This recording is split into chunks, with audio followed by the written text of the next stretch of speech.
Subscribe कीजिए हमारे channel को और बेल आइकन को प्रेस करके ऑल सेलेक्ट कर लें हमारे लेटेस्ट वीडियो हर रोज देखने के लिए। दोस्तों नमस्कार, आप सभी का हमारे YouTube चैनल में बहुत बहुत स्वागत है।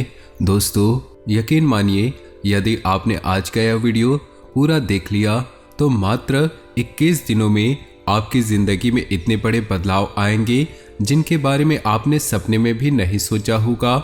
जी हाँ दोस्तों, यह वीडियो कोई साधारण वीडियो नहीं है, यह हमारे जिंदगी भर के अनुभव का नतीजा है। हमने बहुत ही मेहनत से, बहुत रिसर्च के बाद आपके लिए इतनी महत्वपूर्ण जानकारी इकट्ठी करके बताई है, जिसे जानने के बाद आप अपने जीवन में जो चाहे हासिल कर सकते हैं, या यूं कहे आप एक चुंबक के समान जिस चीज को चाहे वो वस्तु हो, चाहे धन संपदा हो, या फिर चाहे कोई इंसान हो, जिस चीज को चाहेंगे उसे आप अपने जीवन में ला पाएंगे। जी हाँ दोस्तों, ना बल्कि ला पाएंगे बल्कि वो आपकी गुलाम होंगी। ये कोई साधारण वीडियो नहीं है, इस वीडियो को देखना आपके लिए बहुत ही आवश्यक है। हम देखते चले आ रहे हैं कि बहुत लंबे समय से आपकी राशि के जातक बहुत ही ज़्यादा परेशान हैं। कई प्रकार की समस्याएं आपको घेर कर बैठी है और समस्याएं बंद होने का नाम नहीं ले रही है।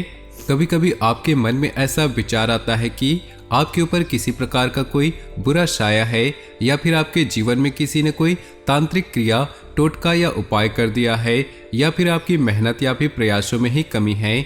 आपको अपने ऊपर से भी विश्वास कम होने लगा है। लेकिन दोस्तों हम आपको बता दें कि आपको अब चिंता करने की कोई आवश्यकता नहीं है। सही मार्गदर्शन यदि प्राप्त हो जाए तो एक साधारण सा युवक भी राजा बन सकता है, और यही सही मार्गदर्शन आपको इस वीडियो के माध्यम से हम देना चाहते हैं। तो दोस्तों वीडियो में बने रहे, पूरा वीडियो शुरू से लेकर अंत तक देखें। वीडियो में बताई गई हर एक बात को समझने का प्रयास करें और बिल्कुल ही ठंडे दिमाग के साथ इस वीडियो को समझने का प्रयास करें। और यदि इस वीडियो में आपको कोई बात समझ न आए तो कमेंट करके अवश्य पूछे, हम हर एक कमेंट का जवाब देंगे। दोस्तों आज की इस वीडियो में हम आपको देने जा रहे हैं ऐसी 3 महाविद्याएं या गुप्त विद्याएं जो शायद ही कोई इंसान जानता है, लेकिन जिस इंसान को इस विद्याओं के बारे में पता चल जाता है वो अपनी जिंदगी के मालिक खुद बन जाते हैं। जी हाँ दोस्तों, फिर कोई फर्क नहीं पड़ता है कि ग्रहों की चाल का है, या जीवन का माहौल क्या है, या जीवन का उतार चढ़ाव कैसा है, कोई फर्क नहीं पड़ता है। आप जो चाहेंगे वो हासिल कर पाएंगे। लेकिन फिर भी दोस्तों हम आपको यही कहेंगे कि व्यर्थ की भ्रम अपने दिमाग में न पालते हुए कर्म प्रधानता पर ध्यान दें। यदि आप अपने घर में बिस्तर पर लेटे रहेंगे तो कोई भी महाविद्या या कोई भी महा उपाय या स्वयं भगवान भी आपकी मदद नहीं कर पाएंगे। तो कर्म तो आपको करना ही पड़ेगा। लेकिन यदि कर्म करने के उपरांत अगर आपको फल प्राप्त नहीं हो रही है तो आपको इन महाविद्याओं का उपयोग करना है। फिर आप जरा सा कर्म करके भी उत्तम से उत्तम भाग्य प्राप्त कर सकते हैं। जी हाँ दोस्तों, इसे साधारण वीडियो समझने की बिल्कुल भी गलती ना करें। वीडियो में बताई गई हर एक बात बहुत ही महत्वपूर्ण है और गहरे शोध और अध्ययन के बाद तैयार की गई है। तो दोस्तों वीडियो को आगे बढ़ाते हैं, लेकिन उससे पहले आपसे निवेदन है, पूरे भक्ति भाव के साथ कमेंट बॉक्स में ओम नमः शिवाय अवश्य लिखें। भोलेनाथ को याद करते हुए लिखें।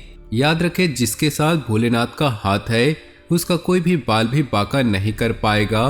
तो चलिए वीडियो की शुरुआत करते हैं। हम जानते हैं इस समय में आपको मदद की बहुत आवश्यकता है। आप इस समय भ्रम के संसार में जी रहे हैं। कभी आपको कुछ महसूस होता है तो कभी और कुछ। जीवन की परेशानियों ने, उतार चढ़ाव ने आपको इतना भ्रमित कर दिया है कि आपको सही रास्ता समझ नहीं आ रहा है, और इसी चक्कर में पड़कर आप कभी कभार ऐसे ढोंगी बाबाओं के या ऐसे ढोंगी कर्मकांडों के चक्कर में पड़ जाते हैं जिसे अपना समय और पैसा बर्बाद कर बैठे हैं। दोस्तों हम गारंटी लेते हैं कि आपको हमारे द्वारा बताए गए इन तरीकों को अपने जीवन में बस इस्तेमाल करना शुरू कर दें। आपके जीवन में चमत्कारिक परिवर्तन आएंगे, और इसके बदले में हमें आपसे कुछ भी नहीं चाहिए, बस आपका सपोर्ट चाहिए। जन सेवा ही हमारा लक्ष्य है। जनता के लिए अगर हमारे वीडियो के माध्यम से आपके जीवन में जरा भी बदलाव आते हैं, कुछ सुधार आते हैं, तो हमारा पुण्य का घड़ा भर जाएगा और भोलेनाथ की नज़रों में हमारा कद्र भी थोड़ा बढ़ जाएगा। दोस्तों वीडियो की शुरुआत करते हैं। इससे पहले हम आपको बता दें कि सबसे पहले आपको अपने ऊपर और अपने कर्मों के ऊपर विश्वास बनाना होगा, जो कि अब आपका हिल चुका है। जी हाँ दोस्तों, आप ऐसा सोचते हैं कि पूरा जीवन ही गुजर गया परेशानियों से, अब शायद ही कोई अच्छे दिन देखने को मिलेंगे, यानी कि आज़ादी भरा जीवन जो आप जीना चाहते थे, जो आपके सपनों में है। अभी आप जिस जीवन को जी रहे हैं उस जीवन में असल में आपके लिए कुछ भी नहीं है। लेकिन आप चिंता ना करें, अब आप भोलेनाथ के शरण में हैं और भोलेनाथ अपने बच्चों के बारे में हमेशा सोचते हैं, उनके बुरा कभी नहीं सोचते। भोलेनाथ का नाम लेने बस से आपका उद्धार हो जाएगा। दोस्तों हम आपके लिए प्रयास कर रहे हैं, तो चलिए दोस्तों शुरू करते हैं। दोस्तों आपको याद रखना होगा कि आपको अपने जीवन में आगे बढ़ना है, उन्नति करनी है, मनचाहा जीवन जीना है, तो सबसे पहले आपको अपने जीवन की राह बदलनी होगी। यदि आप मन में आध्यात्मिकता नहीं रखते, ईश्वर में आस्था नहीं रखते, तो आप अपने जीवन में मनचाहे स्थान पर कभी नहीं पहुंच पाएंगे। जी हाँ दोस्तों, चाहे आप इसे कितनी ही बार नकार ले, चाहे आप कितनी ही बार इस बात की अनदेखी कर ले कि आप ईश्वर पे भरोसा नहीं करते, आपको ईश्वर से कोई लेना देना नहीं, लेकिन एक न एक दिन वह अवश्य आएगा जब आपको झुकना होगा। जी हाँ दोस्तों, इंसान इस संसार में सर्वशक्तिमान नहीं है। इंसान के ऊपर में ऐसी कई शक्तियाँ हैं जिन्हें हम परम शक्तियाँ कहते हैं, और उन शक्तियों को ही शायद हम भगवान, शैतान या भूत प्रेत के नाम से जानते हैं। तो जो सकारात्मक शक्तियाँ हैं उन्हें हम देवता कहते हैं। हमें उनकी ही शरण में जाना है, वही हमारा उद्धार कर सकते हैं। तो जब आपके मन में आध्यात्मिकता का बीज उत्पन्न हो जाए और आप आध्यात्मिकता के रस में डूबने लगे, तो आपको यह समझना भी आवश्यक है कि आध्यात्मिकता में आगे बढ़ने के लिए 3 माध्यम बताए गए हैं, यंत्र, तंत्र और मंत्र। यंत्र हम कह सकते हैं जो हम पूजा पाठ करते हैं, कर्मकांड करते हैं, उसमें जो साधन इस्तेमाल किए जाते हैं उन्हें हम यंत्र कह सकते हैं, यानी वो हमारे टूल्स है, उपकरण है, जिनके माध्यम से हम उस सफर पर आगे बढ़ते हैं, अपने देवी या देवता से जुड़ने का प्रयास करते हैं। जी हाँ दोस्तों, जैसे दीपक जलाना, नारियल फोड़ना, घंटी बजाना। दूसरा है तंत्र, और तंत्र का मतलब हुआ वह सिस्टम या तरीका जिसके माध्यम से किसी विशेष देवी या देवता की पूजा करते हैं। जैसे भगवान गणेश को दुर्वा अर्पित करते हैं, लड्डू का प्रसाद चढ़ाते हैं, हनुमान जी को गुड़ और चने का प्रसाद चढ़ाते हैं और छोला अर्पित करते हैं। तो हर देवी या देवता का एक अपना अलग सिस्टम है, एक अपना अलग कल्चर है। तो उसी के सिस्टम को जब हम फॉलो करते हैं तो हम तंत्र कर रहे हैं, तंत्र को फॉलो कर रहे हैं। और अंत में आता है मंत्र। मंत्र सर्वशक्तिशाली है, मंत्र के आगे सारे विद्याएं और बाधाएं असफल हो जाती हैं, फेल हो जाती हैं। तो आज की इस वीडियो में हम आपको बताने जा रहे हैं कि कौन से वो 3 महामंत्र हैं या महाविद्याएं हैं जो आपको अपने जीवन में अपने मनचाहे फल को प्राप्त करने के लिए अपनानी चाहिए। और हम आपको बताएंगे कि अगर 21 दिनों तक आपने उन मंत्रों की साधना कर ली तो आप अपने जीवन के मालिक स्वयं हो जाएंगे। जी हाँ दोस्तों, तो शुरुआत करते हैं सबसे पहले मंत्र के बारे में। तो कौन से वो 3 मंत्र है जो आपको अपने जीवन में शामिल अवश्य करने चाहिए। जी हाँ दोस्तों, अब आपको इसमें यह याद रखनी है कि जिन मंत्रों के बारे में मैं आपको बताने जा रहा हूँ वे कोई साधारण मंत्र नहीं है।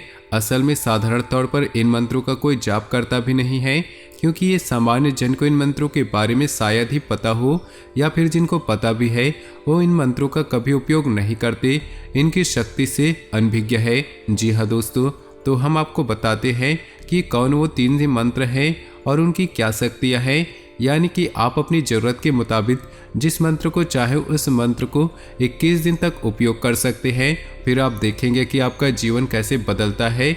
जी हाँ दोस्तों, तो सबसे पहले यहाँ पर हम बात करेंगे सबसे बड़ा मंत्र, यह महामंत्र, जिसे बीज मंत्र भी हम कहते हैं। इसे किस तरह से बोलना है, क्लीम। जी हाँ दोस्तों, आपने समझ लिया होगा। अब हम बात करते इस मंत्र के बारे में। दोस्तों यह मंत्र 3 देवी देवताओं को समर्पित है, यानी इस मंत्र के जाप मात्र से ही आपको 3 देवी देवताओं की शक्तियाँ या यूँ कहे तो उनकी कृपा या आशीर्वाद प्राप्त होना शुरू हो जाता है। पहले काली माता, दूसरे भगवान श्री कृष्ण और तीसरे स्वयं कामदेव। जी हाँ दोस्तों, इस मंत्र को असल में आपको आकर्षण मंत्र कहा जाता है। बहुत ही शक्तिशाली मंत्र है।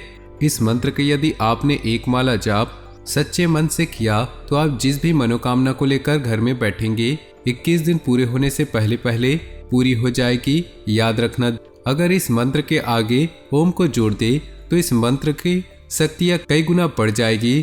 तो इस मंत्र का उच्चारण करना है ओम क्लीम। दोस्तों, इस मंत्र का उच्चारण जब करेंगे तो आपको कुछ सावधानियां भी करनी पड़ेगी। जैसे आप 21 दिन इस अनुष्ठान में जाएंगे तो आपको पूर्ण रूप से सात्विक रहना है, मन में गलत विचार नहीं लाने हैं। और जब इस मंत्र को आप जाप करने बैठेंगे तो स्थान बहुत ही साफ सुथरा होना चाहिए। आपको स्वच्छता का विशेष ख्याल रखना चाहिए और एकांत होना चाहिए। और हो सके तो रात के समय इस मंत्र का जाप करें। इस मंत्र की संपूर्ण शक्तियाँ प्राप्त होगी। तो दोस्तों, जब आप पहले दिन इस मंत्र को जाप करने बैठे तो माता काली का, भगवान श्री कृष्ण का स्मरण करें, कामदेव का भी स्मरण करें और हाथ में जल लेकर एक संकल्प करें और आपकी जो मनोकामना है उस मनोकामना को बोलते हुए संकल्प करें कि आप 21 दिन तक अखंड इस मंत्र की 1 माला जाप या जैसी आपकी भावना है 2 माला जाप या 3 माला जाप आप अखंड रूप से इस अनुष्ठान को पूरा करें। तो इसी संकल्प लेना कहते हैं। तो जब आप संकल्प लेकर अपनी मनोकामना को याद करते हुए देवी देवताओं का आह्वान करते हैं तो निश्चित ही देवी देवता आपकी पूजा आराधना को सुनते हैं, आपकी इच्छा पूरी करते हैं। तो यह तो था पहला मंत्र। अब बात करते हैं दूसरे मंत्र की। तो दोस्तों, ऐसा देखा जाता है कि जीवन में अक्सर जो समस्याएं आती हैं उनका मूल कहीं न कहीं धन संपत्ति होता है, यानी कि पैसे से जुड़ी अक्सर समस्याएं, यानी अक्सर जीवन की अधिकतर समस्याएं पैसे से ही जुड़ी होती है। चाहे वो किसी न किसी रूप में अलग अलग दिखाई देती हैं, लेकिन अगर इनके केंद्र में जाएं, मूल में जाएं, तो उनका मुख्य कारण धन संपत्ति, रुपया, पैसा ही होता है। तो दोस्तों, अब मैं आपको एक ऐसा गुप्त मंत्र बताने जा रहा हूँ जिसको यदि आपने 21 दिन तक अनुष्ठान किया तो आपकी पैसे रुपए की समस्याएं हमेशा हमेशा के लिए समाप्त हो जाएगी। तो आपको ध्यान से सुनना है। ओम ह्रीम ह्रीम श्री लक्ष्मी वासुदेवाय नमः। ओम ह्रीम ह्रीम श्री लक्ष्मी वासुदेवाय नमः। दोस्तों, यह धन लक्ष्मी को आकर्षित करने का बेहद शक्तिशाली उपाय है। जी हाँ दोस्तों, इस मंत्र से कई लोगों ने अपार धन संपत्ति प्राप्त की है। दोस्तों, यह मत समझना कि जो आदमी पैसे रुपए से बहुत संपन्न है वह धार्मिक नहीं है, बल्कि इसके उलट आप ये देखेंगे जो लोग बहुत ज़्यादा अमीर होते हैं, धन संपत्ति से भरपूर होते हैं, उनके मन में आध्यात्मिकता बहुत होती है। ऊपर से देखने से ऐसा लगता है कि ये भगवान से जुड़ा हुआ नहीं है, लेकिन अंदर अंदर भगवान से बहुत जुड़े होते हैं, जैसे कि कई उदाहरण समय समय पर देखने को मिल जाते हैं। दोस्तों, अब हम बात करेंगे तीसरे महामंत्र की, यह तीसरी महाविद्या की जो भगवान भोलेनाथ से जुड़ी है। इन्हें हम देवों के देव महादेव कहते हैं। जी हाँ दोस्तों, याद रखें कि आप किसी भी देवी देवता की पूजा करें या ना करें, लेकिन यदि आप महादेव की पूजा आराधना नहीं करते हैं तो आपकी हर एक पूजा आराधना निष्फल है, उसका कोई भी फल आपको प्राप्त नहीं होगा, क्योंकि हर एक देवी देवता कहीं न कहीं महादेव से निश्चित ही जुड़ा रहता है। इसीलिए तो उन्हें महादेव कहा गया है। हर एक देव की ऊपर हैं, उसे भी ऊपर हैं। तो दोस्तों, आपको यह तीसरा मंत्र जो है 21 दिनों के पूजा आराधना से सिद्ध करना होगा। और जब यह मंत्र आपका सिद्ध हो जाएगा तो आपके जीवन में क्लेश नाम की कोई चीज नहीं बचेगी। और सबसे बड़ा फायदा इस मंत्र का यह है कि आपके घर पर आप जिन्हें चाहते हैं, आप जिनसे प्रेम करते हैं, उनकी कभी अकाल मृत्यु नहीं होगी। जी हाँ दोस्तों, उन्हें कोई कष्ट प्राप्त नहीं होगा, किसी प्रकार की समस्या नहीं होंगी। इस मंत्र का नाम है महामृत्युंजय मंत्र। इसे तो आप अच्छे से जानते भी होंगे। यह कोई गुप्त मंत्र नहीं है, इसके बारे में सब जानते हैं, लेकिन इस मंत्र की शक्ति का उपयोग करना नहीं जानते। दोस्तों, आश्चर्य की बात यह है कि जब लोग मृत्यु शैया पर पहुंच जाते हैं तब वहां पर मृत्युंजय मंत्र का जाप शुरू कराते हैं, तब क्या फायदा। जब लोग मृत्यु शैया पर ही पड़े रहते हैं तब महामृत्युंजय मंत्र का कोई लाभ नहीं, क्योंकि यह तो जीते जी किया जाने वाला मंत्र है। तो दोस्तों, आपको 21 दिनों तक इस मंत्र को भी सिद्ध कर लेना है, विधि विधान से करना है, संकल्प लेकर करना है। और संकल्प आप लेंगे तो जीवन में खुशहाली, कोई क्लेश नहीं, अकाल मृत्यु नहीं। बस आप इस संकल्प को लेकर इस मंत्र का जाप शुरू कर दें और 21 दिनों के बाद आप देखेंगे कि आपके घर का माहौल पूर्ण रूप से सकारात्मक हो गया है। आपसी प्रेम बढ़ गया है, सब एक दूसरे की परवाह करने लगे हैं। जहां लोग एक दूसरे से बात भी नहीं करना चाहते थे, आपके घर परिवार में प्रेमपूर्ण माहौल हो गया है। धीरे धीरे सब कुछ सकारात्मक हो जाएगा। और दोस्तों, ऐसा कहा जाता है कि जहां सुमति वहां संपत्ति, यानी जहां पर जिस परिवार में सुमित होता है यानी सात्विक होती सुकून होता है, उस परिवार में तरह तरह की संपत्तियां आने लगती है। न केवल धन की बल्कि अन्य प्रकार की सुख संपत्तियां भी आने लगती है। तो आपको इस मंत्र को भी सिद्ध करना है। दोस्तों, उम्मीद है कि ये जानकारी आपके लिए लाभप्रद होगी और आप इसका उपयोग करके आप अपने जीवन में कुछ बदलाव अवश्य लेकर आएंगे। दोस्तों, याद रखना कि जीवन में कुछ भी बिना आस्था बिना विश्वास के पूर्ण नहीं होता है। जब तक मन में विश्वास ना हो सब कुछ ढोंग लगता है। लेकिन आप किसी को कितना भी नकारे, लेकिन एक न एक दिन आपको किसी न किसी के सामने सिर झुकाना ही पड़ता है। तो दोस्तों, आज की जानकारी आपको अच्छी लगी हो तो वीडियो को प्यारा सा लाइक कर दे। नीचे दिए कमेंट बॉक्स में सच्चे श्रद्धा भाव से ओम नमः शिवाय जरूर लिखिए। आपका दिन शुभ हो, मंगलमय हो।